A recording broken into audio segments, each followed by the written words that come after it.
একদিন তো মরেই যাব আমরা। আমার আল্লাহ আমাকে কতটুকু ভালোবাসেন দেখুন। ওই মহিলা শেষ পর্যন্ত রাসূলের কাছ থেকে বিদায় নিলেন, কি পরিমাণ তওবা করলেন। ইল্লা মান তাবা। বাড়িতে ফিরলেন, ঘুম বন্ধ হয়ে গেল, খাবারও বন্ধ হয়ে গেল, শুধু টেনশন একটাই, আল্লাহ এত বড় অপরাধ করেছে, আমার শাস্তি যেন দুনিয়াতেই হয়ে যায়। আল্লাহ তোমার কাছে ফরিয়াদ করি কিয়ামতের ময়দানে যেন আমাকে আসামির কাঠগড়ায় না দাঁড় হতে হয়। এবার কি হলো, 9টি মাস চলে গেল, সন্তান ডেলিভারি হয়ে গেল। সন্তান ডেলিভারির 2 দিন 3 দিন 4 দিন পরে নয়, মাত্র 1 দিন পরে ওই মহিলা করলেন কি, আমার নবীর কাছে দৌড় মেরে এসে বললেন, ইয়া রাসূলুল্লাহ, সন্তান তো ডেলিভারি হয়ে গেছে, আপনি আমার উপর আইনটা কার্যকর করে দেন। রাসূল বলেন, মহিলা, সন্তান তো প্রসব করেছো, জীবিত না মৃত? হুজুর জীবিত। হাওলাইনি কামিলাইন, নিঃসন্দেহে তোমাকে 2টা বছর তাকে দুধ পান করাতেই হবে। মহিলা বারবাধ্য হলেন, বাড়ি ফিরে গেলেন, দুধ পান করালেন। 6 মাসের মধ্যে খাবার বন্ধ করে দিলেন, দুধ টোটালি বন্ধ করে বিকল্প খাবারের অভ্যাস গড়ে তুললেন। এবার তৃতীয়বারের মতো, 2বার তো ফিরত এসেছেন, তৃতীয়বারে সন্তানটা কোলের মধ্যে নিয়ে নবীর দরবারে হাজির হয়ে বলছেন, ইয়া রাসূলুল্লাহ, এই যে আমার কোলের সন্তান দেখতে পাচ্ছেন, এই সন্তান এখন আমার বুকের দুধ ছাড়া দুনিয়ার খাবার খেয়ে বাঁচতে পারবে। আমাকে আজকে তৃতীয়বারের মতো ফেরত না দিয়া আপনি আমার উপর আইনটা কার্যকর করে দেন। আমার নবীর চোখে তখন পানি। নবীজি বলছেন, ও মহিলা, সন্তানটা আমার কোলে উঠায় দাও। নবীজি সন্তান ছাতির মধ্যে উঠায় নিয়া সাহাবায়ে কেরামকে লক্ষ্য করে বলেন, সাহাবীরা রে, এই যে সন্তানটা আমার হাতে দেখতে পাচ্ছ, এই সন্তানের লালন পালনের দায়িত্ব যে বান্দা গ্রহণ করবে, আমি রাসূল আর সেই বান্দা জান্নাতের মধ্যে 2 নখের দূরত্ব অবস্থান করব। একজন নবী দেখতে চেয়েছিলেন, কে? এত জোরে বলেন, বাড়ি কি আশেপাশে নাকি? অনেক দূরে বাড়ি। ফেরাউন যেখানে, মুসাও সেখানে। ফেরাউনের নাম শুনলে কি ছোটখাটো মনে হয়? ফেরাউন যেমন, মুসা ওইরকম। ওকে প্রতিহত করার জন্য যা দরকার তা সব দিয়েছেন মুসার ভিতরে। সুবহানাল্লাহ। দারুণ শক্তি রেখেছেন মুসা আলাইহিস সালাতু ওয়াস সালাম। ফেরাউনও কম না, তারও জনপ্রিয়তা ছিল, তার নাম ছিল, তার গোটা পৃথিবীতে তার নাম এখনো আছে না নাই? ফেরাউনকে চেনে না? সবাই চেনে, এবং কোরআনেও তার নামটা আছে। অনেক নবীর নাম নাই, কিন্তু ওর নাম আছে। ফিরআউনা ওয়া হামান, আর মন্ত্রীর নামটাও আছে। ফিরআউনা ওয়া হামান ওয়া জুনুদাহুমা, সৈন্যদের নামও আছে। কিন্তু ফেরাউনের নাম কোরআনে থাকার পরেও পৃথিবীতে একটা লোকের নাম কি ফেরাউন খুঁজে পাওয়া যায়? মুসা। মুসা আছে না নাই? জনপ্রিয়তা 2 প্রকার, একটা সুনামের সাথে আর একটা দুর্নামের সাথে। এক হাজি হজ করে দেশে ফেরার পর লোকজন বলল, হাজি সাহেব, আপনার হজ থেকে ফিরে আসার পর আপনার যে নাম ফুটছে, চতুর্দিকে আপনার সুনাম, শুধু আপনার প্রশংসা করতেছে। তবে এবার হজ করে এসে যে নামটা আপনার ফুটছে, তার চেয়ে বেশি নাম ফুটছিল হলো কয়েক বছর আগে যখন আপনার বউ আরেকজনের সঙ্গে বের হয়ে যায়। কি কথা কি বুঝতেছেন আপনারা? তাহলে এখন বলেন যে নাম ফোটা 2 প্রকার, একটা হচ্ছে সুনামের সাথে, আর একটা কিসের সাথে? দুর্নামের সাথে। ফেরাউনের নামটা ফুটছে কিন্তু সুকর্মে না কুকর্মে? এই জন্য তার নামে কোনো মানুষ পৃথিবীতে একটাও নাই। কিন্তু মুসা আছে না নাই? আচ্ছা। ইউসুফ আলাইহিস সালাম পারিবারিক বাধার সম্মুখীন হয়ে গেলেন, কূপের মধ্যে তাকে ফেলে দেওয়া হলো। এক পর্যায়ে আল্লাহ রাব্বুল আলামিন তাকে দেশের প্রধান বানায় দিলেন, সবচেয়ে সম্মানজনক চেহারা আল্লাহ পাক তাকে দান করে দিলেন। আমার ভাইয়েরা, বাপ যখন বিরোধী হবে মনক্ষুণ্ণ হওয়া যাবে না। ইব্রাহিম আলাইহিস সালামকে আগুনের মধ্যে নিক্ষেপ করেছে কে? আপন বাবা নিক্ষেপ করেছে তিনি। আল্লাহকে বলেছেন, আল্লাহ আমার বাপ পর্যন্ত বিরোধী, কিন্তু আমি তোমার ঈমান ছাড়ি নাই। জোরে করুন সুবহানাল্লাহ। আমি ঈমান ছাড়ি নাই, বাপ পর্যন্ত বিরোধী হয়ে গেছে, কিন্তু আল্লাহর পথ থেকে তিনি এক চুল পরিমাণ নড়লেন না। এই জন্য তার ঈমানটা শক্তিশালী হওয়ার কারণে আল্লাহ তার জন্য আগুনটা জান্নাত বানায় দিয়েছেন। জোরে বলি সুবহানাল্লাহ। আসিফি হজু ইব্রাহিম কা ইমা পায়দা आग कर सकती है एक अंदाज गुलिस्ता पयदा। আজও কোথাও যদি উদয় হয় ইব্রাহিমের মতো ঈমান করতে পারে অগ্নিকুণ্ডে খুব সুরত এক গুলিস্তান। জোরে বলে সুবহানাল্লাহ। স্বামীর দ্বারা আক্রান্ত হয়েছেন কোন মহিলা? বলেন বলেন বলেন। আমি বলেছি না তার ব্যাপারে কিছু বলবো? স্বামীর দ্বারা আক্রান্ত হয়েছেন কে? আসিয়া। কম আক্রান্ত না, অনেক আক্রান্ত। বিশাল ভাবে তাকে আক্রমণ করা হয়েছে, অথচ তার পথ কত বড়। ফেরাউনের স্ত্রী মানে কি? তৎকালীন গোটা পৃথিবীর পরাশক্তির বউ, সে নিজে একটা পরাশক্তি। কিন্তু ফেরাউন যখন বলল, আসিয়া শুনলাম তুমি নাকি কালিমা পড়েছো, তুমি নাকি দিন গ্রহণ করেছো। আসিয়া আলাইহিস সালাম বললেন, আমার স্বামী, আমি আপনাকে রেসপেক্ট করি, সম্মান করি, কিন্তু আপনি আমাকে এমন প্রশ্ন করেছেন, এটার জবাব আমি এদিক সেদিক হয়ে দেব না। বুক উঁচু করে বলছি, আমি বলছি আশহাদু আল্লা ইলাহা ইল্লাল্লাহ, আল্লাহু আকবার বলেন। ফেরাউন বলল, তুমি আমার ঘরে থেকে তুমি আমার বিরুদ্ধে অবস্থান নিলে, আমি তোমাকে কি দেই নাই? তোমাকে সব পথ দিয়েছি, তুমি মুসার ধর্ম ধরলা। তিনি বলেন, মুসার ধর্ম এটা নয়, এটা আল্লাহ ধর্ম। জোরে বলি সুবহানাল্লাহ। ইসলাম কি কোন নবীর ধর্ম? কার? ইসলাম কার থেকে এসেছে? আল্লাহ দিয়েছেন। তুমি মুসাকে নবী মানলে? হ্যাঁ, উনি আল্লাহর পয়গম্বর মুসা, তাওরাত হলো আসমানি কিতাব, আল্লাহ হচ্ছেন আমার রব। পুরো ভাবে যখন বললেন ইল্লা মান তাবা ওয়া আমানা, যখন ওয়া আমানার পুরোপুরি হক যখন তিনি আদায় করলেন, ঈমান আনলে কি হয় দেখেন। এখন ফেরাউন বলছে, তুমি কি জানো এটা রেজাল্ট কি হতে পারে? হ্যাঁ, রেজাল্ট হতে পারে আমার এই পৃথিবী থেকে চলে যাওয়া, এটাই তো হবে। আর বোঝা কেউ বহন করবে লা তাসিরু ওয়াজিরাতু বিজরা উখরা, কেউ কারো বোঝা বহন করবে না। লাহা মা কাসাবাত ওয়া লাকুম মা কাসাবতুম, সে যা অর্জন করেছে তার, তুমি যা অর্জন করেছো তোমার। অতএব কোন নেতার অন্ধ কথা আমরা বিশ্বাস করব না, কোন ব্যক্তির অন্ধ আনুগত্যকে আমরা মানব না। আমরা মানব একজনের হুকুম অন্ধভাবে, তিনি কে? আস্তে বলি, তিনি কে? আরেকজনকে আমরা আনুগত্য করব, নিঃশর্ত আনুগত্য, মুহাম্মদ সাল্লাল্লাহু আলাইহি ওয়াসাল্লাম। তাহলে আর কোনো সমস্যা নাই। কথা তো অনেক, তবে অনেকগুলো কথাকে সমস্যা। আমি ইতিম ছিলাম, আমার মা বাবা জি ঠিক আছে, জি আপনি ওনাকে বসায় ধমক দিয়েন না, ধমক দিয়েন না। এরকম অনেক কিছু হয়, অনেক কাণ্ড ঘটে যায়। সে তো অসুস্থ, সেটা সুস্থ হলে সে তো এই জায়গায় আসার সাহসই পেত না। দেখেন না, একদম বিপুল বিক্রমে আসলো। এই জায়গায় আসা তো মানে স্বাভাবিক কোন লোকের জন্য এটা, সে নিজে হুজুর ভাই পাগল মানুষ। যাই হোক, আমরা তার জন্য দোয়া করি, আল্লাহ তুমি তাকে সুস্থ করে দাও। জোরে বলি আমিন, আরো জোরে আমিন। মহব্বত করে এসেছে, আসুক। তো এরকম করে যদি মহব্বত করে সবাই আসেন, তখন কিন্তু বিপদ। কি কথা কি বোঝা গেল? হয়তো আমি এখন বৈধ করে দিলাম, মাহফিল শেষ আর যেতেই পারতেছি না। সম্মানিত ভাই, আসুন আমরা আলোচনার দিকে চলে যাচ্ছি। খুব ভালো মানুষ আপনারা, খুবই ভালো মানুষ। আমরা কোন জনপদে একটু পা রাখলে টের পাই, কথা বললেই টের পাই। খুব ভালো মানুষ, আলহামদুলিল্লাহ। আমাকে আজকে সময় দেবেন আপনারা, জোরে বলেন ইনশাআল্লাহ। আমি সূরা ধরছি, একটা মহিলার নামে সূরা, সূরা মারিয়াম। সূরা, এখানে বসে আছে কি মারিয়াম না ঈসার লোক? মুসার লোক, তাই না? যাই হোক, মারিয়ামের ছেলে তো ঈসা, এই জন্য বললাম। তো আমরা তো এখানে বসে আছি কি পুরুষ না মহিলা? সূরার নাম কি? মায়েরা আসছে না? তাহলে মাদের নিয়ে করে আপনারা যান।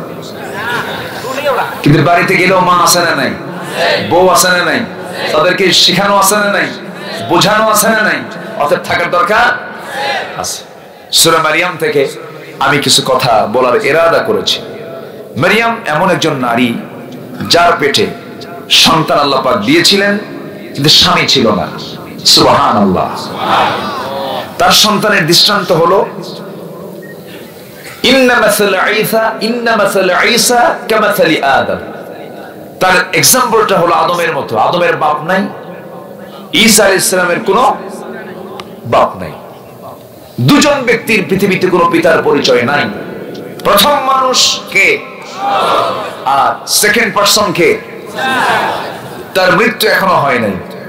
তিনি আছেন চতুর্থ আসমানে, আসবেন, দাজ্জালকে প্রতিহত করবেন। ওইদিকেও যাব না আমি। সেই মারিয়ামের নামে আল্লাহ পাক এই সূরার নামকরণ করেছেন। গোটা কোরআনে শুধু একটা মহিলার নাম আসছে, একজন মহিলা, তাছাড়া কোনো মহিলার নাম পাবেন না। শুধু একজন মহিলার নাম স্থান পেয়েছে, এটাও আসতো না, এটা আল্লাহ পাক দিতেন না, মহিলার নামটা উল্লেখ করতেন না। ইমরাত ফিরাউন, ইমরাত নূহ ওয়া ইমরাত লূত, এরকম করে সম্বোধন করা হয়েছে। কিন্তু এই মহিলার নামটা না আনলে ঈসার পরিচয়টা পরিপূর্ণ হয় না, কারণ বাপ নাই। কি নাই? বাপ নাই। ঈসা আলাইহিস সালাম তিনি পরিচয় পেয়েছেন তার মার কাছ থেকে। এজন্য আল্লাহ পাক এই সূরাতে তার নামটা উল্লেখ করেছেন, এবং এই নারীর দামটা অনেক বেশি, অনেক বেশি। আল্লাহ রাব্বুল আলামিন চারজন নারীর দৃষ্টান্ত সূরা তাহরিমের মধ্যে করেছেন। এর মধ্যে একজন হচ্ছেন মারিয়াম, আরেকজন হচ্ছেন ইমরাতে ফিরাউন, আসিয়া আলাইহিস সালাতু ওয়াস সালাম, আর দুজন নবীর স্ত্রী লূত আলাইহিস সালাতু ওয়াস সালাম এবং নূহ আলাইহিস সালাতু ওয়াস সালাম। এই চারজন নারীর দৃষ্টান্ত আল্লাহ রাব্বুল আলামিন দিয়ে গোটা পৃথিবীর নারী সমাজকে বলছেন, তোমরা আসিয়ার মতো হয়ে যাও, তোমরা মারিয়ামের মতো হয়ে যাও। এই সমস্ত নারীর জীবনকে তোমরা ফলো করলে পরে এপারে দুনিয়া ও পারে তোমরা জান্নাত পেয়ে যাবে। জোরে বলি সুবহানাল্লাহ। মারিয়াম এবং আসিয়া খুবই দামি দুজন নারী ছিলেন। দেখি সুযোগ পেলে মাদেরকে কিছু শোনানোর চেষ্টা করব। গ্রামীণ জীবনে এসেছি, অনেক গ্রামীণ লোকজন সাদামাঠা, যাদের সামনে একটু হার্ড অ্যাঙ্গেলে কথা বলতে গেলে একটু কষ্ট হবে। আমি চেষ্টা করছি যত ইজি করে, সহজ করে কথাগুলো বলা যায়। সম্মানিত ভাইয়েরা, আমরা সবাই জান্নাত পেতে চাই না? আমাদের আদি বাড়ি কোথায়? অনেকে মনে হয় ভাবতেছে আসাম। বলেন, আমাদের আদি বাড়ি কোথায়? আসাম তো পাশেই, তাই না? আচ্ছা, হতে পারে তো, এরকম চিন্তা করতে পারে। কিন্তু আমাদের আদি বাড়ি কি আসাম, ইন্ডিয়া এগুলো না? জান্নাত। আদি বাড়ি কোথায়?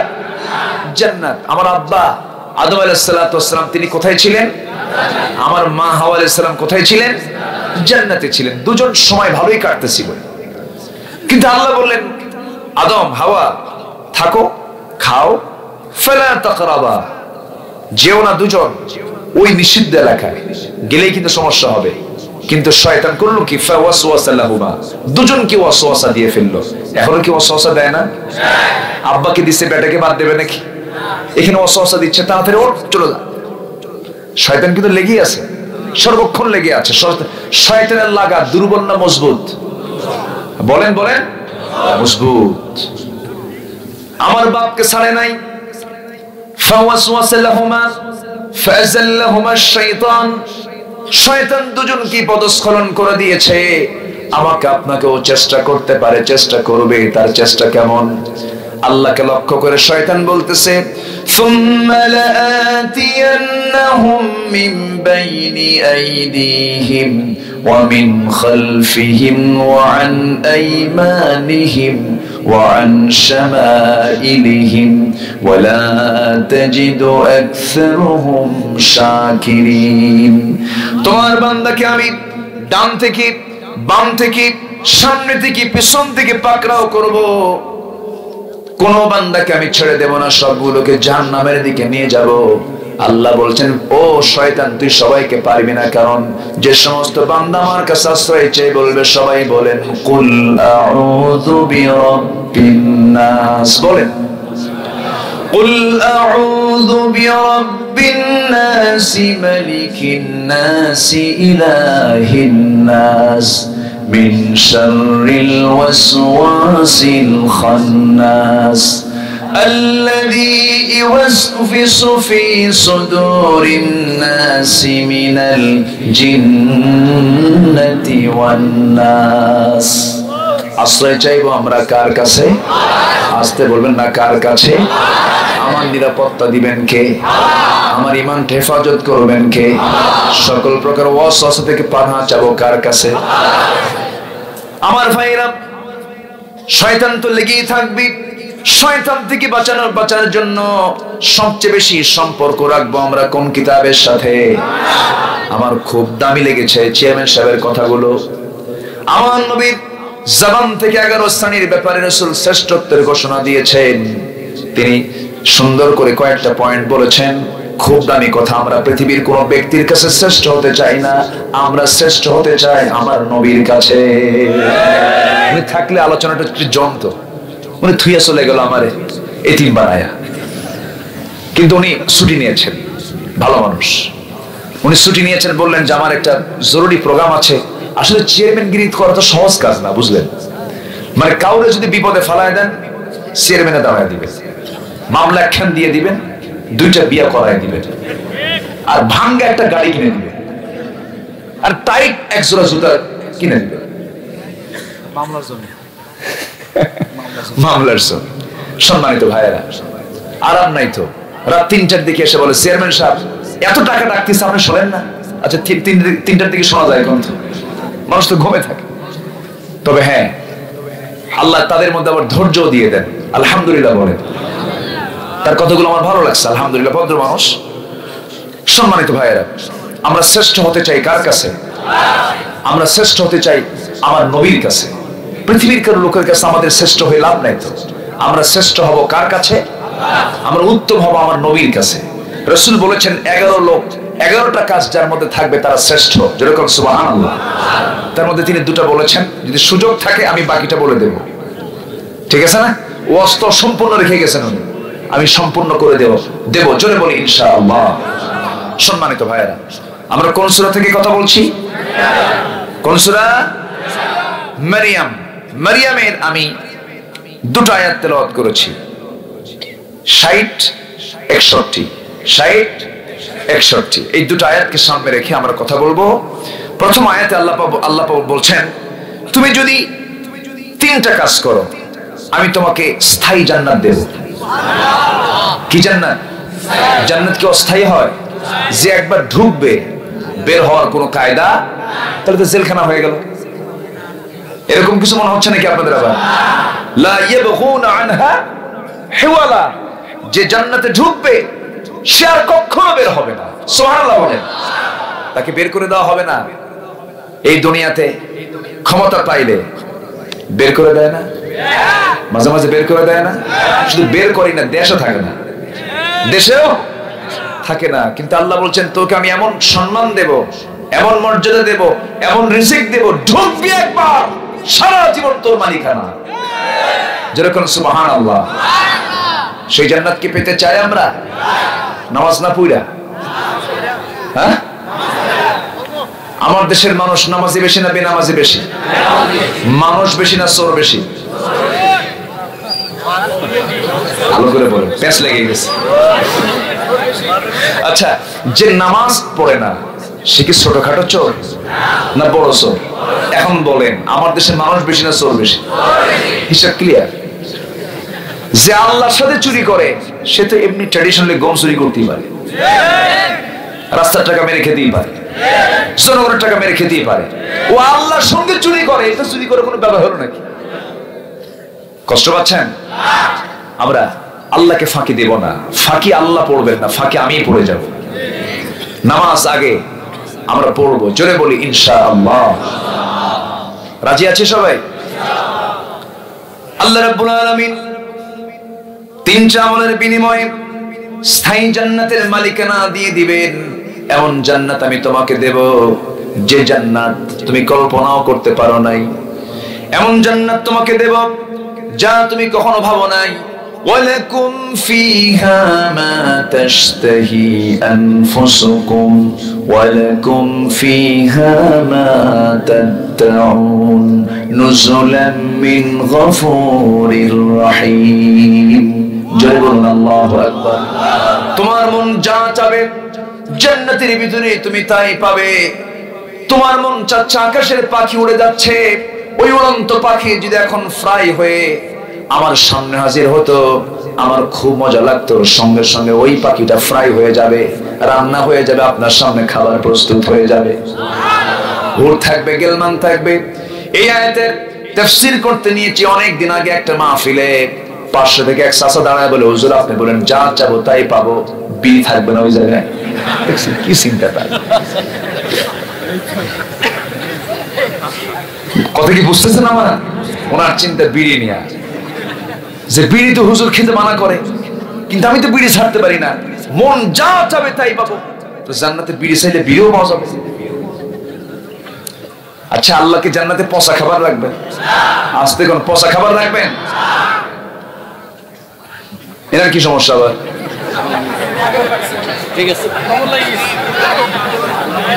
ও কোমর লাগছে, এখানে ব্যায়াম শুরু করলেন চাচা, কাম সারছে বা বসেন বসেন বসেন বসেন, হাঁটাও তো ছাড়ে না বাবা, বসেন। যাক, এরকম বিনোদন কিছু থাকাও ভালো।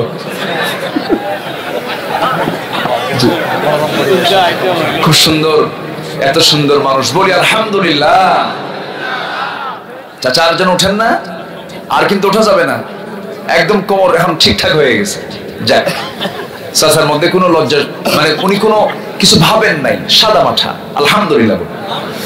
জি, তাহলে জি,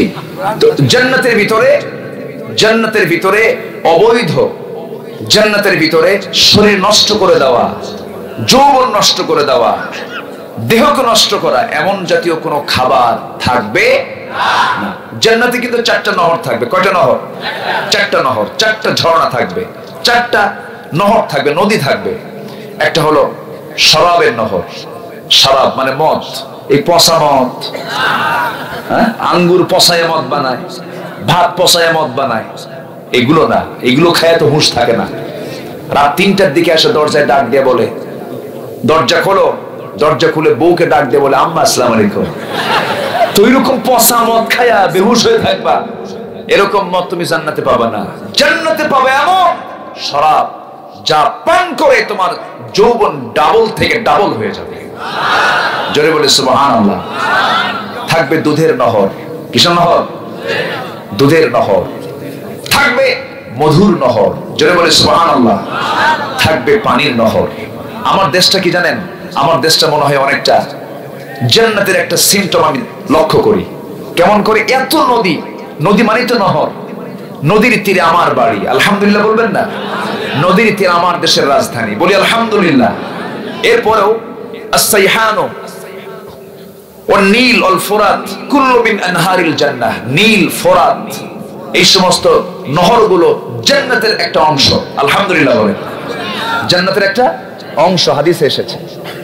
সম্মানিত ভাইয়েরা, তো আমরা সেই নহর, সেই জান্নাত আমরা যদি পেতে চাই, লাইন ধরতে হবে জাহান্নামের না জান্নাতের? গাড়ি, আমি যাব ঢাকা, স্টিয়ারিং থাকবে আসামের দিক, শিলিগুড়ির দিকে না ঢাকার দিকে? ঢাকার দিকে। আমাকে হতে হবে কোন দিক? ঢাকার দিক হতে হবে, তাহলে আমি জান্নাতটা পাবো। মানে জাস্ট জান্নাতের লাইন আমাকে থাকতে হবে। সে লাইনটা কোনটা?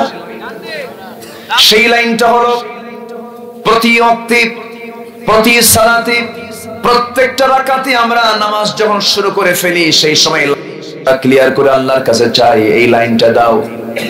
যারা পারেন সঙ্গে ঠোঁট মিলিয়ে বলেন, ইহদিনাস সিরাতাল মুস্তাকিম সিরাতাল্লাযীনা আন'আমতা আলাইহিম গায়রিল মাগদুবি আলাইহিম ওয়ালাদ-দাল্লিন।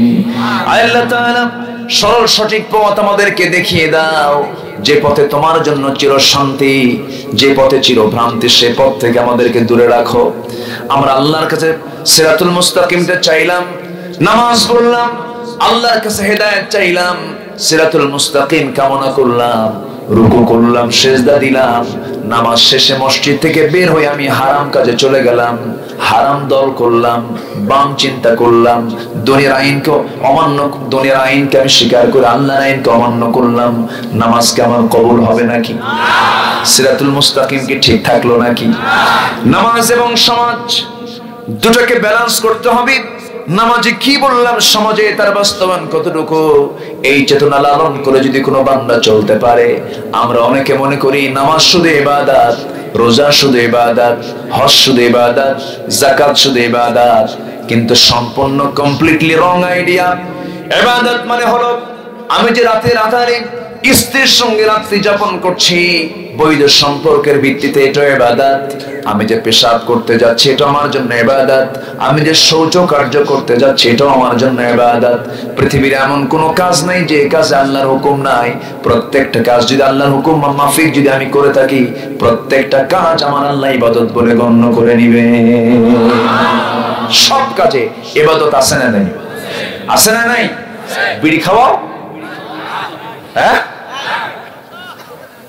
কুড়িগ্রামের লোক বিড়ি কম খায় না বেশি খায়? কি বিড়ি? আল্লাহর নাম থুয়ে দিছে এরকম কাম সারছে। জলিল তো আল্লাহ, জলিল বিড়ি কাম সারছে। আগে ছিল মালতী, যাই হোক মালতী টালতী ছিল, শেষে ডেভেলপ হয়ে আল্লাহর নাম হাজির হলো। কি খাও? জলিল খাই, আল্লাহ খায়। এ কেমন হলো এটা? না, আমরা নেশা করব না, জোরে বলি ইনশাআল্লাহ। বিড়ি মারাত্মক জিনিস, এটা অপরাধ। প্রশ্ন করে আমাদেরকে, হুজুর বিড়ি খাওয়া কি মানে ও জায়েজ করবে, বুঝলেন? লক্ষণ খারাপ না, আমরা নেশা মুক্ত থাকবো, জোরে বলি ইনশাআল্লাহ। নেশার সবচেয়ে ছোট স্টেপ, প্রথম পর্যায় হলো বিড়ি। নেশার প্রথম স্টেপটা কি? বিড়ি, টানাটানি করা। বিড়ি, বিড়ি উন্নতির সিঁড়ি।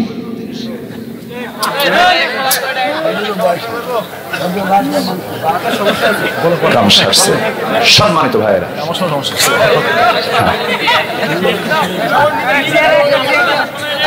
আচ্ছা ধমক দিয়েন না, আপনি চা খেয়ে আসেন, যান আপনি চা খেয়ে আসেন।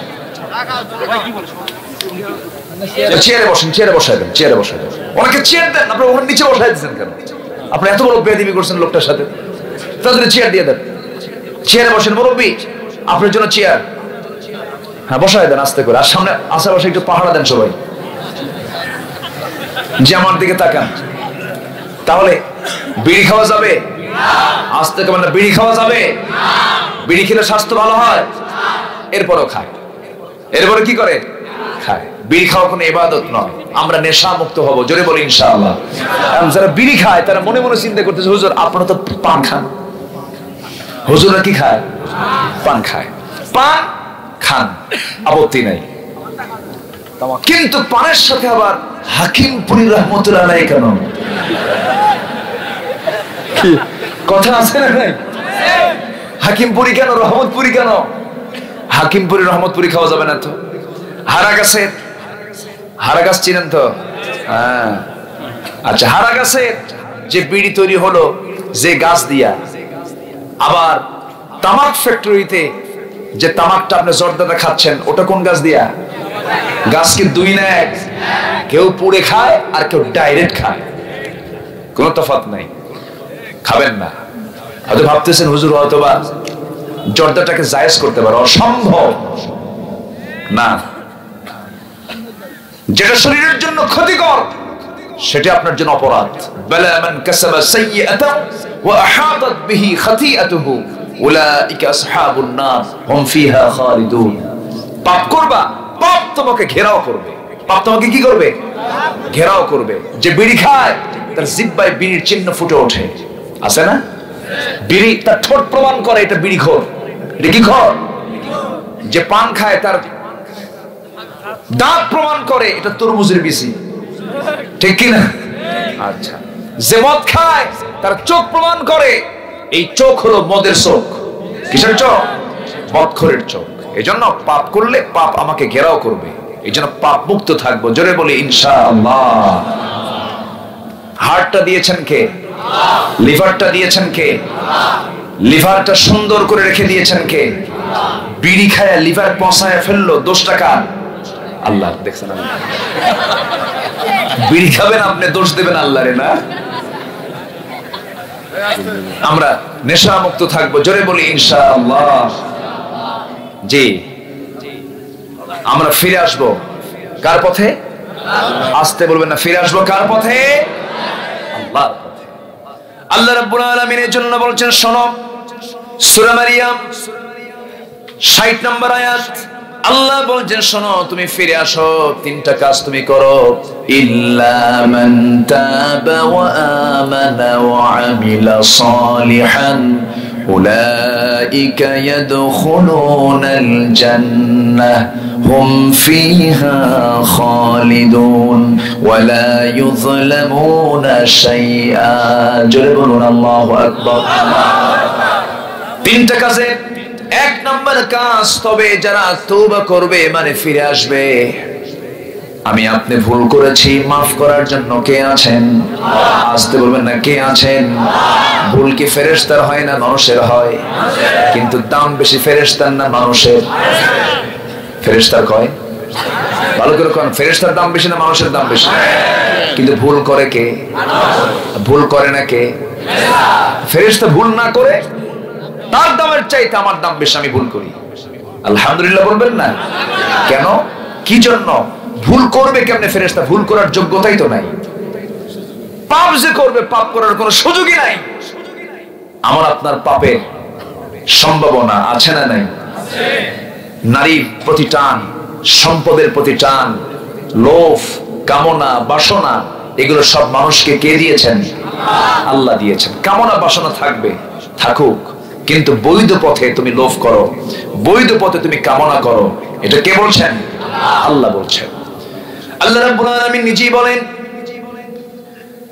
زين للناس حب الشهوات من النساء والبنين والقناطير المقنطرة من الذهب والفضة والخيل المسومة والأنعام والحرث ذلك متاع الحياة الدنيا والله عنده حسن المآب جربنا الله أكبر।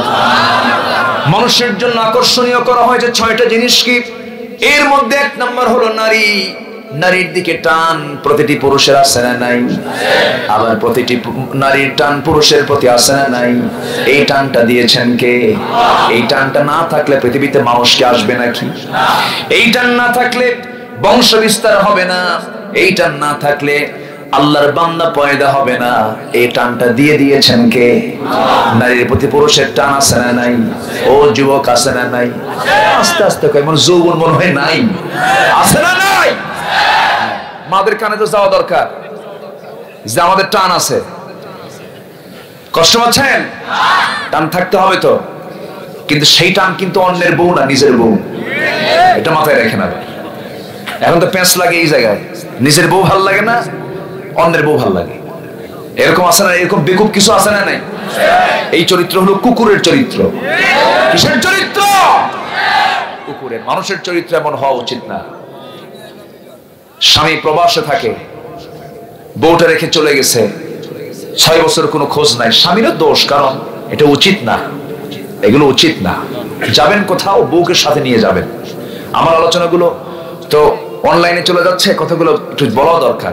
আসলো যখন প্রবাসী ভাইরা যারা থাকেন, কষ্টে থাকেন, সমস্যা নাই, যান আপনি। আপনার রেমিটেন্স আমার দেশকে অনেক এগিয়ে দিচ্ছে, আলহামদুলিল্লাহ বলেন।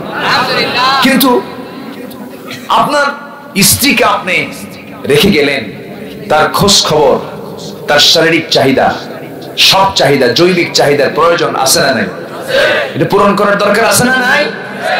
আমার রাসূল উহুদ যুদ্ধে গেছেন, মদিনা থেকে মাত্র 3.5 মাইল, 3 মাইল দূরে যুদ্ধের ময়দানে, কণ্টকীর্ণ ময়দানে, একা না বউ নিয়া? রাসূল মক্কা থেকে মদিনা হিজরত করেছেন একা না বউ সহ? বউ সহ। এজন্য বউ হচ্ছে ইমানের পাহারাদার। বউ কিসের পাহারাদার? ইমানের পাহারাদার। ধরেন আপনি কুড়িগ্রাম মার্কেটে গেছেন, বউকে সাথে নিয়ে, ও কিছু কাপড় চোপড় কিনবে, সাথে নিয়ে গেলেন, কারণ বউকে সাথে নিয়ে তো যেতে হবে। বউ তো একা যাবে না, বউ হজে একা যাবে না, বউ বাহিরেও একা যাবে না, ঠিক কিনা? হজ ফরজ, হজ থেকে শিক্ষা নিতে হবে।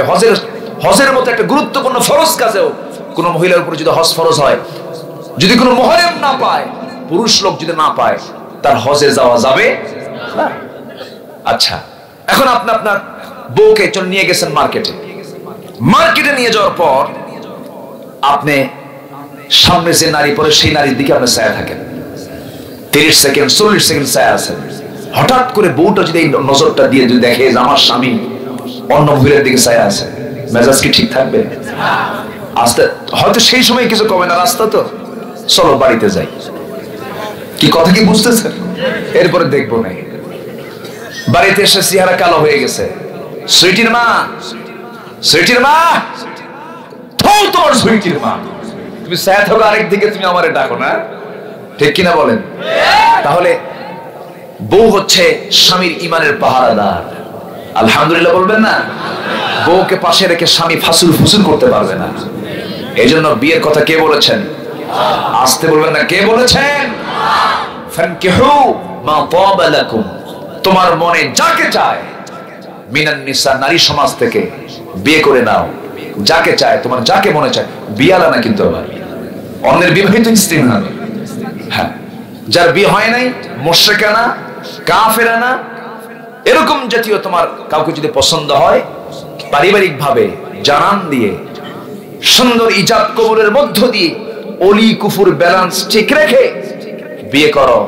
একটা, দুইটা, তিনটা, চারটা, তবু অকাম করিস না। কথা কি বোঝা গেল? এখন বউ সাইনবোর্ড একটা, আর সাইনবোর্ড ছাড়া বউ হাজারটা, এরকম আছে না নাই? আর যদি কোনো মুসলিম দুটা বিয়ে করে তখন বলে ওর চরিত্র তো ঠিক নাই, ওর বউ দুইটা। বউ দুইটা কি চরিত্র খারাপের লক্ষণ? আসতে বলুন, চরিত্র খারাপের লক্ষণ। যে বলবে দুই বিয়ে করার কারণে তার চরিত্র খারাপ, ওর ঈমান আবার নতুন করে আনতে হবে, ঠিক কি না? ওর ঈমান নতুন করে আনতে হবে। কারণ এই বিধান কোন ব্যক্তির দেওয়া নয়, এই বিধান কার দেওয়া?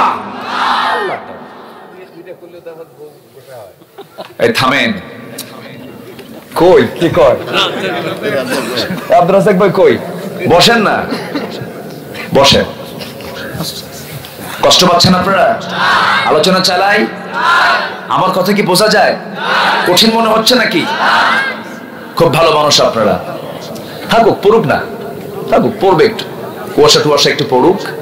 আমি তো গাড়ি থেকে নামার পর, আমি রংপুরে একবার নামছি, নেমে এইদিকে আসতেছি, গাড়িতে নামার পরে দেখতেছি কি ব্যাপার, এটা কি ভিন্ন দেশ নাকি? প্রচন্ড ঠান্ডা, আজকে ঘামতেছি না, মনে হচ্ছে আজকে কেবল ওয়াজের মৌসুম শুরু হলো আমার। খুব ভালো, কারণ শীতের আলোচনা শুনেও মজা, করেও মজা। আর গরমে ঘামলে এনার্জি লস হয়ে যায়, মাথায় যা থাকে তাও ওই গরমে ঘামে সব শেষ, থাকে না কিছু। আজকে যা আছে কবলে ফজর পর্যন্ত চালাবো। রাজি আছেন তো সবাই? আচ্ছা, আপনারা থাকবেন, আমি কিছুক্ষণ পর চলে যাব। জি বলি আলহামদুলিল্লাহ। তাহলে ফেরেশতা বড় না মানুষ বড়? আমি কিন্তু এই লাইন থেকে বহুদূর চলে গেছিলাম। আমি কোন ভাই যেন লোকমা দিল, আব্দুর রাজ্জাক ভাই, খুব ভালো মানুষ। উনি কি যেন বললেন, বউ খারাপ কয় না, তাকে বোঝাতে হবে। ওনার ইলম নাই, উনি বোঝেন না, উনি জানেন না। উনি প্রথম স্ত্রী যদি এরকম হয়, উনি বোঝেন না, না বুঝে এই কথা বলেন। উনি বোঝেন না, এই জন্য। কারণ এই বিধান তো কোন ব্যক্তির দেওয়া নয়, বিধানটা কার দেওয়া? এই জওয়াজ মায়েরা শুনতেছে, ভাবতেছে কোন হুজুর নিয়ে আসলা, সংসারে আগুন ধরাইয়া দিল। কি বুঝতেছেন কি আপনারা? থামেন, কথা আছে, কথা তো শেষ হয়নি এখনো। মা একটু চুপচাপ থাকেন, আপনার পক্ষে কিছুক্ষণ পর আসতেছি। বলি আলহামদুলিল্লাহ, জোরে বলি আলহামদুলিল্লাহ। ইসলাম কত সুন্দর, ইসলাম অনেক সুন্দর।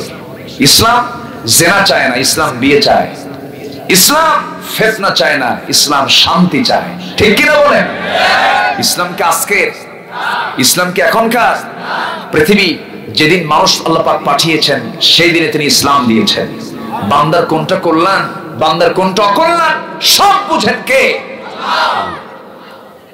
আসেন আমরা আবার আলোচনার দিকে যাচ্ছি। সাইফুল ভাই চলে গেলেন? আরে বসেন না, আমার বাড়ি তো বহুদূর। ও আল্লাহ, ঠিক আছে, যান। জি আলহামদুলিল্লাহ, চলে যান। উনি চলে যাচ্ছেন, দোয়া করবেন না সবাই ওনার জন্য? জি, যে আল্লাহ তুমি তাকে কবুল করো, জোরে বলি আমিন। জি আলহামদুলিল্লাহ। সম্মানিত ভাইয়েরা, আবার ওনাকে দেখে যেন আপনারা যায়েন না আবার। হ্যাঁ, সবাই বসেন। তাহলে আমরা তিনটা কাজের এক নাম্বার কাজ হলো আমরা তওবা করব। কার কাছে? আসতে বলবেন না, কার কাছে? তওবা। তওবা মানে কি জানেন? নির্দিষ্ট কোনো দোয়া না।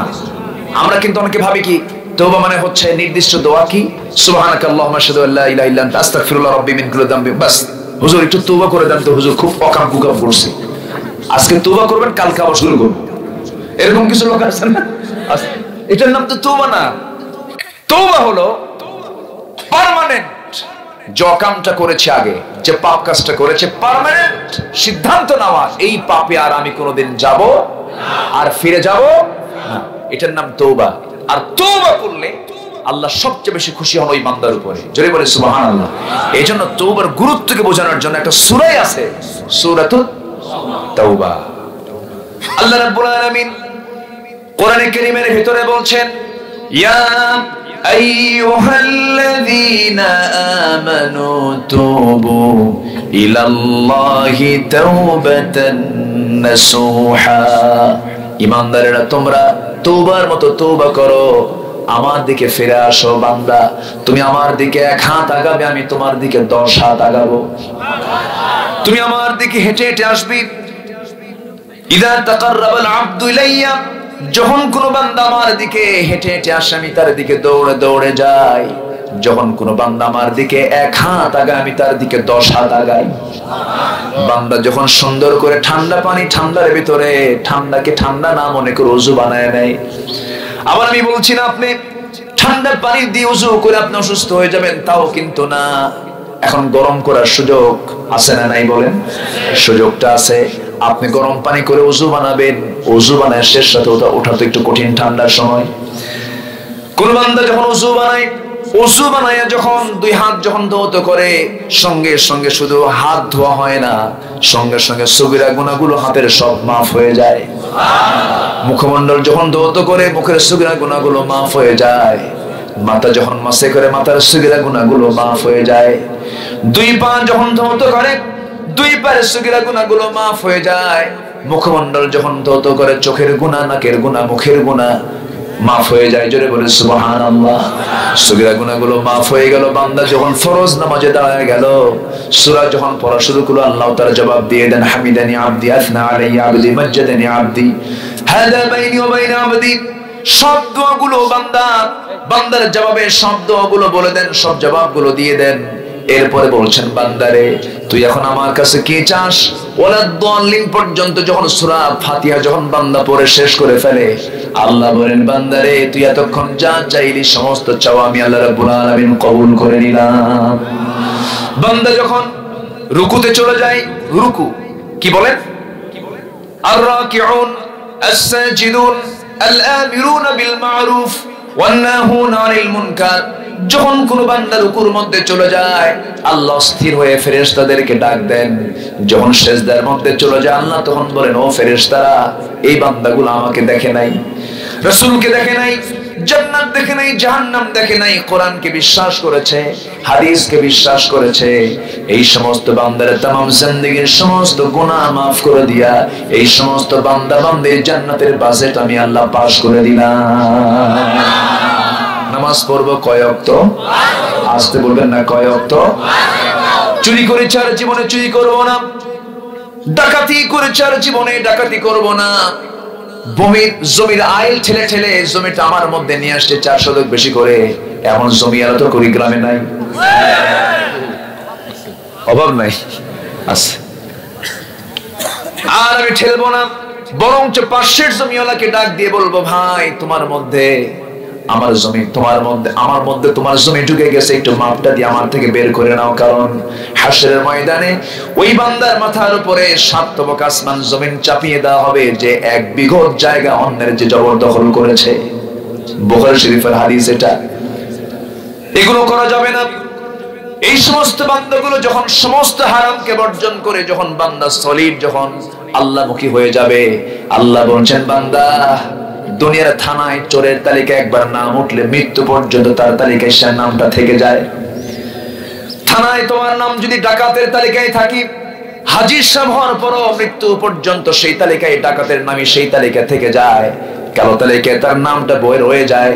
কিন্তু আমার তালিকা থেকে একবার যদি তুই তওবা করার পর যখন মাফ চেয়ে নেস, চোরের তালিকায় নাম রাখি না, ডাকাতের তালিকায় নাম রেখে, নাম না রেখে জান্নাতের তালিকায় আমি তোর নামটা লিখে দেই। জোরে বলে সুবহানাল্লাহ, আরো জোরে সুবহানাল্লাহ। ওঠে কারা? আমি দোয়া করে দিই। তাহলে উঠতেছে যে 2-1 করে ওঠে? হ্যাঁ না না, কিসের নাম্বার খুঁজবে? কোন যাওয়াটাও নাই। আর কিছুক্ষণ, জোরে বলি ইনশাআল্লাহ। জি, আর কিছুক্ষণ ভাইয়েরা একটু কষ্ট করে বসুন, এই তো পয়েন্টগুলো আমি শেষ করে ফেলবো। তওবা এটা এমন একটা জিনিস, তওবা যখন বান্দা করে আল্লাহ তখন অস্থির হয়ে যাবে। জোরে বলি সুবহানাল্লাহ। তুই বান্দা আমার দিকে আসার চেষ্টা করছে, ওয়াল্লাযীনা জাহাদু ফীনা লানাহদিয়ান্নাহুম সুবুলানা। যখন কোন বান্দা আমার দিকে আসতে চেষ্টা করে, আমি তার জন্য সাবিল না সুবুল, এক বচন না বহু বচন প্রয়োগ করে বলছেন আমি তার জন্য একটা রাস্তা না অসংখ্য রাস্তা বের করে দিই। জয় বলি সুবহানাল্লাহ। অতএব আমরা চেষ্টা করব কার পথে আসার জন্য? আসতে বলেন, কার পথে আসার জন্য? একজন মহিলার কথা মনে পড়লো আমার, এক মহিলা সাহাবী, আমার রাসূলের কিন্তু সাহাবী মহিলা। আমার মায়েরা শোনেন, মনোযোগ দিয়ে শোনেন। সে মহিলা সাহাবী জেনা করেছেন, হঠাৎ করে জেনা হয়ে গেছে, বিবাহিতা মানুষ। জেনা করার পর ভিতরে অনুশোচনা আসলো, আমি তো বিশাল বড় পাপ করে ফেললাম, আমি কি করব? এটা শাস্তিতে দুনিয়াতে হয়ে গেলে আমি মনে হয় বেঁচে যাব। ভিতরে শুধু তার প্রতিক্রিয়া হচ্ছে। এক পর্যায়ে নবীর কাছে গিয়ে দাঁড়াই গেলেন, বললেন ইয়া রাসূলুল্লাহ, আমি তো জেনা করেছি। রাসূল বললেন না তুমি করো নাই, সাক্ষী নাই তো? রাসূল তাকে অস্বীকার করতে বলছেন। কেন হুজুর, আপনি যতই বলেন আমার সাক্ষী কেউ লাগবে না, আমার সাক্ষী আমি নিজে, আমি জেনা করেছি। না তুমি করো নাই। না হুজুর আমি সত্যিই করেছি। রাসূল আর পারলেন না, এবার বললেন জেনা করেছো, জেনার ফলে কি পেটে বাচ্চা আসছে? হুজুর বাচ্চাও চলে আসছে। হুজুর আপনি আমার উপরে শাস্তিটা কার্যকর করে দেন। কেন এখন আর হলো না? কেন? পেটে যখন বাচ্চা চলে এসেছে, অপরাধ তুমি করেছো, তোমার সন্তান তো করেনি। যাও বাড়িতে, টু ব্যাক ইওর হোম, তোমার বাড়িতে তুমি ফিরে যাও। সন্তান ডেলিভারি না হওয়া পর্যন্ত তোমার উপরে কোনো আইন কার্যকর হবে না। মহিলা বলছে হুজুর আমি যদি মরে যাই, আমি যদি ইন্তেকাল করি? আমার রাসূল বলেন তাহলে তো আমার কিচ্ছু করার নাই, তুমি আমি তোমার জন্য দোয়া করে দিলাম, যাও। আসামি ধরার জন্য পুলিশ লাগলো? আস্তে পুলিশ লাগলো? থানা লাগলো? হাজত লাগলো? জেলখানা লাগলো? বান্দার মধ্যে চলে এসেছে কার ভয়? আসতে বলবেন না, কার ভয়? মানুষ ভালো হবে কার ভয় দিয়া? প্রশাসন দিয়ে, র‍্যাব, সিতা, কোবরা দিয়া। আর দুনিয়ার কোনো কিছু দিয়ে মানুষকে ভালো করা যাবে না। মানুষ ভালো হবে একমাত্র আল্লাহর কিতাব কোরআন শিখে, আল্লাহর ভয় সৃষ্টি করে। অতএব সকল শিক্ষার ভিতরে engineering, medical science, general science, সমস্ত সাবজেক্টের ভিতরে যত শিক্ষা বাংলাদেশে আছে, সমস্ত শিক্ষার পাশাপাশি সকল সিলেবাসের ভিতরে কোরআনকে সবার জন্য বাধ্যতামূলক করে দেওয়া হোক। তাহলে জাতি কি হয়ে যাবে? ভালো হয়ে যাবে। কি হয়ে যাবে? ভালো হয়ে যাবে। না জানলে তো খারাপ হবে, জানলে বুঝলে তখন খারাপ হবে না, এটাই স্বাভাবিক কথা। সম্মানিত ভাইয়েরা, ইউনিভার্সিটিতে আপনি তো মাদ্রাসার শিক্ষক, প্রিন্সিপাল, আচ্ছা, জেনে খুশি হবেন এবছর ঢাকা ইউনিভার্সিটিতে ভর্তি পরীক্ষায় এবছর ঢাকা ইউনিভার্সিটিতে প্রত্যেকটা ডিপার্টমেন্টে 2টা কি 3টা ইউনিটে সব জায়গায় মাদ্রাসা ছাত্র ফার্স্ট হয়েছে। বলি আলহামদুলিল্লাহ। আচ্ছা, তো মাদ্রাসা তো ফার্স্ট হলো, ভালো, এটা ভালো লক্ষণ। তো ফার্স্ট হয়েছে ইউনিভার্সিটির এক টিচার, আমিও ঢাবির ছাত্র ছিলাম, ঢাবিতে পড়াশোনা করেছি আমি। তো ঢাকা ইউনিভার্সিটির এক টিচার তিনি বলতেছেন যে ঢাকা বিশ্ববিদ্যালয়ের অবস্থা খুব খারাপ। কেন খারাপ? কি জন্য খারাপ? খারাপের কারণ হলো ইউনিভার্সিটি নাই, ঢাকা ইউনিভার্সিটি এখন উচ্চতর মাদ্রাসায় পরিণত হয়েছে। ভালো, আলহামদুলিল্লাহ কোন, জোরে সরে কোন আলহামদুলিল্লাহ। যদি মাদ্রাসা হয়, মাদ্রাসায় কি বিড়ি টানাটানি আছে? নারী পুরুষের অবাধ মেলামেশা আছে? সামনে পার্কিং আছে? ছেলে মেয়ের ঘষা মাজা আছে? স্কুলে, কলেজে, ভার্সিটি তো নাই, আছে? নিজের চোখে দেখেছি, ছেলে মেয়ে 2টা ক্লাস করে, একটা হচ্ছে ইন কোর্স আর একটা হচ্ছে আউট কোর্স। আউট কোর্সে গাছের গোড়ায় গোড়ায়, জোড়ায় জোড়ায় কপত কপতি যুবক যুবতী বাকবাকুম আছে না নেই? বসে গেছে। আচ্ছা, সারাদিন ধরে গল্প। ছেলের কি বলে এটার নাম কি? উরুতে, ছেলের উরুতে মেয়ে শুয়ে আছে, মেয়ের উরুতে ছেলে শুয়ে আছে, কুটকুট করে বাদাম খাচ্ছে আর বলছে একটাই কথা, তুমি আমার আমি তোমার। এই সমস্ত নোংরামিগুলো আড়ালে না চোখের সামনে? আড়ালে না চোখের সামনে? এগুলো চোখে পড়ে না, এগুলো চোখে পড়ে না। এগুলো বন্ধ করার জন্য কিচ্ছু না, 70 হাত লাঠি যথেষ্ট, সব বন্ধ হয়ে যাবে। ঠিক কিনা? সব বন্ধ হয়ে যাবে। কিন্তু তা না, শিক্ষকরা ওগুলো দেখে আর বলে ভালো করে প্রেম করো, আমরাও করে আসছি। কথা বোঝেন নাই? এই তো হচ্ছে অবস্থা। শেষ পর্যন্ত এই সিচুয়েশন আমরা দেখতে পাচ্ছি। সেখানে মাদ্রাসা ছাত্র ফার্স্ট হয়েছে, ভালো বলতেছে না, গোটা ইউনিভার্সিটির মান সম্মান চলে গেল, ইংরেজি পারে না, বেকুব ইংরেজি পারে না তো ফার্স্ট হয়ে গেল, ঠিক কিনা? ইংরেজি যদি না পারে তাহলে ফার্স্ট হলো কেমনে? পরীক্ষায় ফার্স্ট হয়, ইংরেজি পারে না, এটা কোনো কথা নাকি? সম্মানিত ভাইয়েরা, শিক্ষক কিছু আছে, কিছু বুদ্ধিজীবী আমাদের আছে। আমার বন্ধুগণ, এই সমস্ত যাদের মধ্যে কোরআন হাদিসের কোনো ইলম নাই, আল্লাহর ভাষায় এরা শিক্ষিত না, এরা হচ্ছে টাটকা মূর্খ। এরা কি মূর্খ? অতএব জাতিকে আসল শিক্ষিত করব কি দিয়া? আসতে বলবেন না, কি দিয়া? কোরআন। আমার ভাইয়েরা, আমার বন্ধুগণ, একটু দিলের কানটা খুলে রাখেন, মনোযোগ দিয়ে একটু কান দিয়ে আমরা শুনি, মনোযোগ দিয়ে আমরা শোনার চেষ্টা করি। একদিন তো মরেই যাব আমরা। আমার আল্লাহ আমাকে কতটুকু ভালোবাসেন দেখুন। ওই মহিলা শেষ পর্যন্ত রাসূলের কাছ থেকে বিদায় নিলেন, কি পরিমাণ তওবা করলেন। ইল্লা মান তাবা। বাড়িতে ফিরলেন, ঘুম বন্ধ হয়ে গেল, খাবারও বন্ধ হয়ে গেল, শুধু টেনশন একটা, আল্লাহ এত বড় অপরাধ করেছে, আমার শাস্তি যেন দুনিয়াতেই হয়ে যায়। আল্লাহ তোমার কাছে ফরিয়াদ করি, কিয়ামতের ময়দানে যেন আমাকে আসামির কাঠগড়ায় না দাঁড় হতে হয়। এবার কি হলো? 9টি মাস চলে গেল, সন্তান ডেলিভারি হয়ে গেল। সন্তান ডেলিভারির 2 দিন 3 দিন 4 দিন পরে নয়, মাত্র 1 দিন পরে ওই মহিলা করলেন কি? আমার নবীর কাছে দৌড় মেরে এসে বললেন, ইয়া রাসূলুল্লাহ, সন্তান তো ডেলিভারি হয়ে গেছে, আপনি আমার উপর আইনটা কার্যকর করে দেন।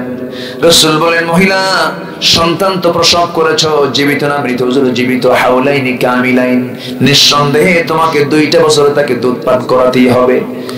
মহিলা বারবাধ্য হলেন, বাড়ি ফিরে গেলেন, দুধ পান করালেন। 6 মাসের মধ্যে খাবার বন্ধ করে দিলেন, দুধ টোটালি বন্ধ করে বিকল্প খাবারের অভ্যাস গড়ে তুললেন। এবার তৃতীয়বারের মতো, 2বার তো ফিরত এসেছেন, তৃতীয়বারে সন্তানটা কোলের মধ্যে নিয়ে নবীর দরবারে হাজির হয়ে বলছেন, ইয়া রাসূলুল্লাহ, এই যে আমার কোলের সন্তান দেখতে পাচ্ছেন, এই সন্তান এখন আমার বুকের দুধ ছাড়া দুনিয়ার খাবার খেয়ে বাঁচতে পারবে। আমাকে আজকে তৃতীয়বারের মতো ফেরত না দিয়া আপনি আমার উপর আইনটা কার্যকর করে দেন। আমার নবীর চোখে তখন পানি। নবীজি বলছেন, ও মহিলা, সন্তানটা আমার কোলে উঠায় দাও।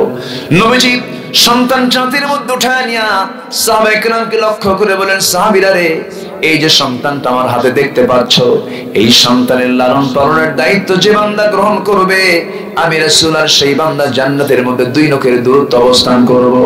ফাহিয়া ফিল জান্নাতি কাহাতাইন। আমার নবীজি এমন কথা বলার সঙ্গে সঙ্গে দূর মেরে কয়েকজন সাহাবী চলে আসলেন, একজনের কোলে সন্তানকে তুলে দিয়ে বললেন, ও সাহাবীরা, এই মহিলাকে নিয়ে যাও, মরু প্রান্তরে বোরকা পরায়া বুক পর্যন্ত পুঁতে রেখে ফারজুমুহুমা নাকালাম মিনাল্লাহ, পাথর মেরে তাকে শেষ করে দাও। যখন পাথর মারা হচ্ছিল, ওই সময় হযরত আলী বলেন, ওই মহিলার শরীর থেকে কয়েক ফোঁটা রক্ত আমার গায়ে এসে লাগলো, আমি নাকশিকায় তুললাম। এমনই ভাবে রাসূলের সামনে উপস্থাপন করতে নিয়ে বলছে, হুজুর, ওই মহিলার নাপাক রক্ত আমার গায়ে এসে ছিটকে পড়লো। রাসূল বলছেন, ও সাহাবী আলী, তুমি কার রক্তকে নাপাক রক্ত বলো? তুমি কি জানো ওই মহিলার জীবনের শেষ সময় পর্যন্ত যে তওবা করেছে, তার রক্ত জমিনে পৌঁছার পূর্বেই আল্লাহর দরবারে তার সকল গুনাহ মাফ হয়ে গেছে, জান্নাতের মেহমান হয়ে গেছে। ও সাহাবীরা, যা বলেছ, এই মহিলার জানাজার দায়িত্ব আমি কাউকে দেব না, আমি নিজেই তার জানাজার দায়িত্ব গ্রহণ করলাম। এই কথা বলে রাসূল করলেন কি? জানাজার আয়োজন করতে বললেন।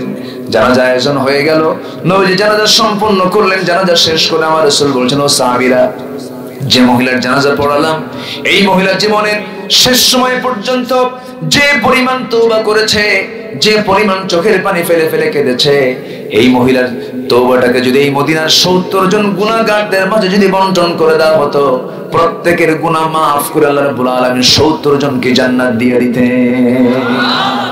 তাহলে তওবার গুরুত্ব আছে না নাই? তওবার গুরুত্ব আছে না নাই? আমরা তওবা করব কার কাছে? আসতে বলবেন না, কার কাছে? আল্লাহর কাছে আমরা তওবা করব। জোরে বলি ইনশাআল্লাহ। হ্যাঁ, ইনশাআল্লাহ চেষ্টা করব।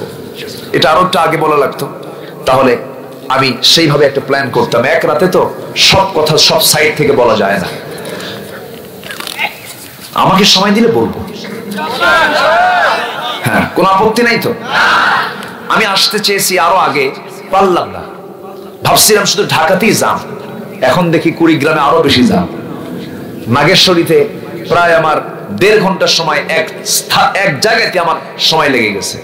এক সাইডে থেমে আরেক সাইড থেকে গাড়ি ছাড়ে, এরকম করে করে অনেক সময় ক্ষেপণ হলো, আসতে একটু দেরি হয়েছে।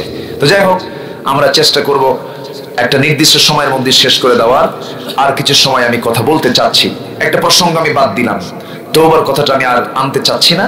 এখন সামনে যাই আমরা। ওয়া আমানা, যারা ঈমান আনবে কার উপরে? আল্লাহর উপরে। এখানে তওবা আগে না ঈমান আগে? এখানে সিরিয়ালি কোনটা আগে? অনেকে তো ঈমান আনে কিন্তু গাঁজাও খায়, আছে না নাই? ঈমান আনে কিন্তু নামাজ নাই।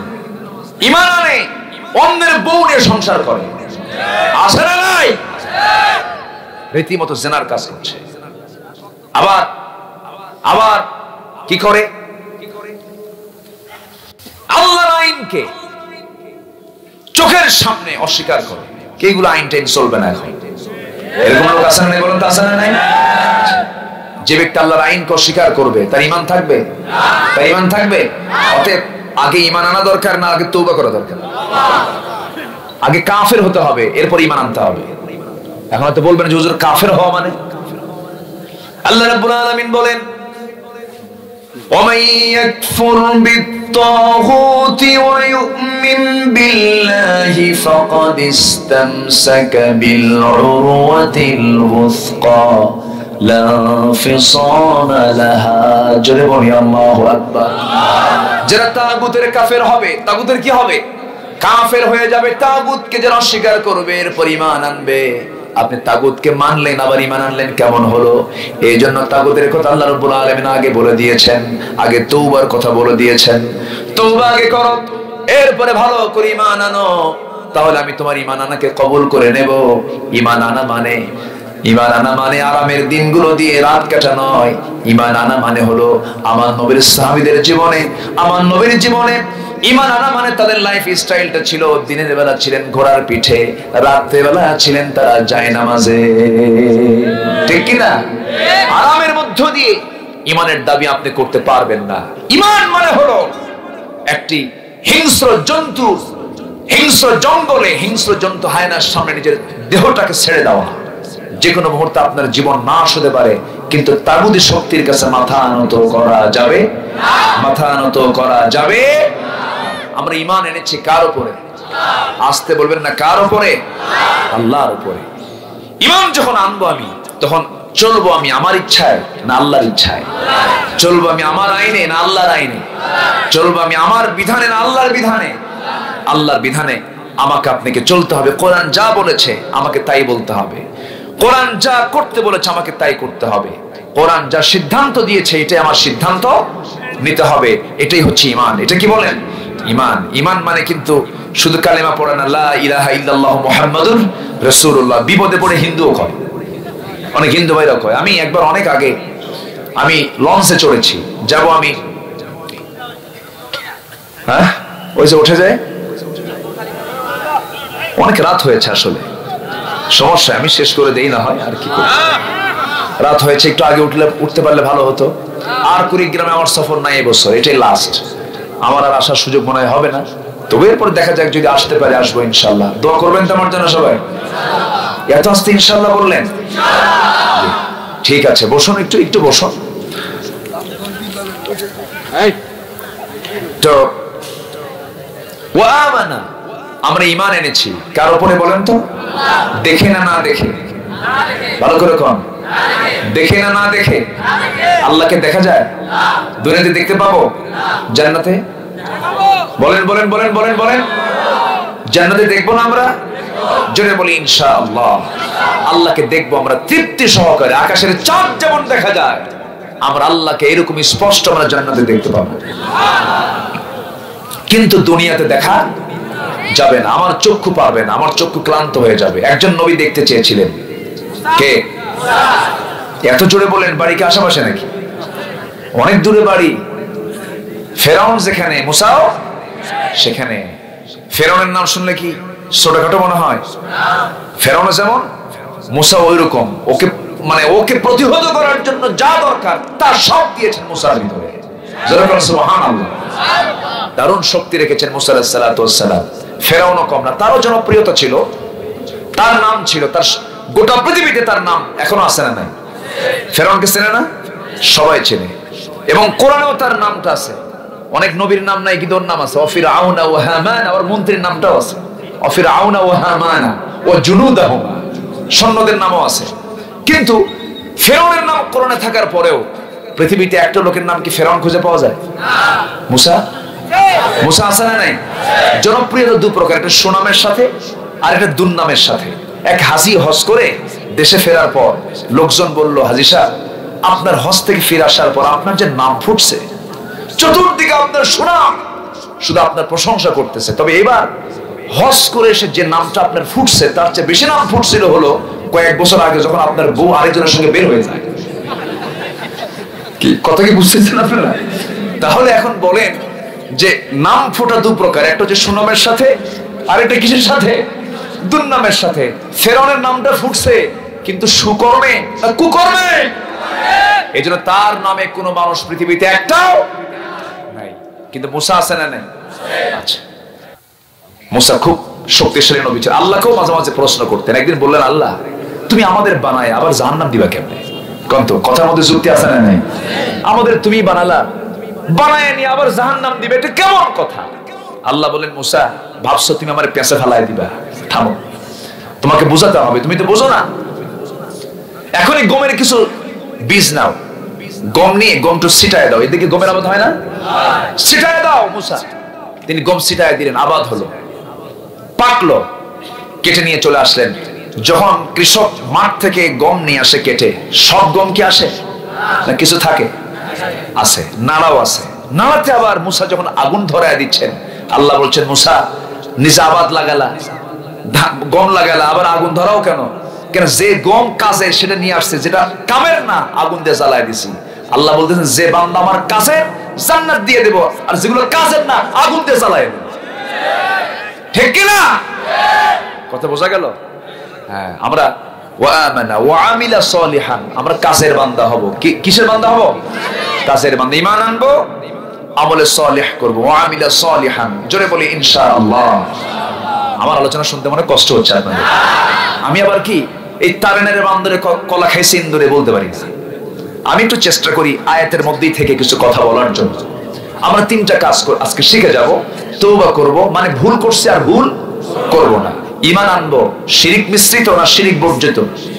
শিরিক বর্জিত ঈমান আমরা আনবো। ওয়াল্লাযীনা আমানু ওয়া লাম ইয়ালবিসু ঈমানাহুম বিযুলমিন উলাইকা লাহুমুল আমন ওয়া হুম মুহতাদুন। আল্লাহু আকবার। ঈমান আনবা, শিরিক দিয়ে তোমার লেবাস বানায়ো না। শিরিক মুক্ত হয়ে আসো, সলিড ঈমান নিয়ে আসো। তোমার সুন্নাত বাদ গেছে, তোমার নফল বাদ গেছে, আমি দেখবই না, আমি তোমাকে জান্নাত দিয়ে দেব। এটা আমার কথা না, কার কথা? আল্লাহর কথা। আল্লাহ রাব্বুল আলামিন বলেন, বান্দা তোমার যদি জীবনে কোনো ভুল হয়ে থাকে, সেই দিকে আমি নজর দেব না। কোন ভুল? ইন তাজতানিবু কাবাইরা মা তুনহাউনা আনহু নুকাফির আনকুম সাইয়্যাতিকুম ওয়া নুদখিলকুম মুদখালান কারীমা। তুমি যদি বড় বড় যত গুনাহ কবিরা গুলো আছে, এগুলোকে তুমি যদি মাইনাস করে রাখো তোমার জীবন থেকে, ছোট ছোট তোমার যে সগীরা গুনাহগুলো আছে, আমি আল্লাহ সেই দিকে তাকাবই না। আমি তো রহমান, আমি তো গফফার, আমি তো গফুর, সব গুনাহগুলো মাফ করে বড় বড় গুনাহ থেকে তুমি বঞ্চিত রেখেছো নিজেকে, আমি তোমাকে সুন্দর করে একটা সম্মানজনক জান্নাত দিয়ে দেব। জোরে বলি সুবহানাল্লাহ। আমার ভাইয়েরা, আমি আপনি কেউ দুনিয়াতে থাকবো না, সবাই একদিন দুনিয়া থেকে বিদায় নেব।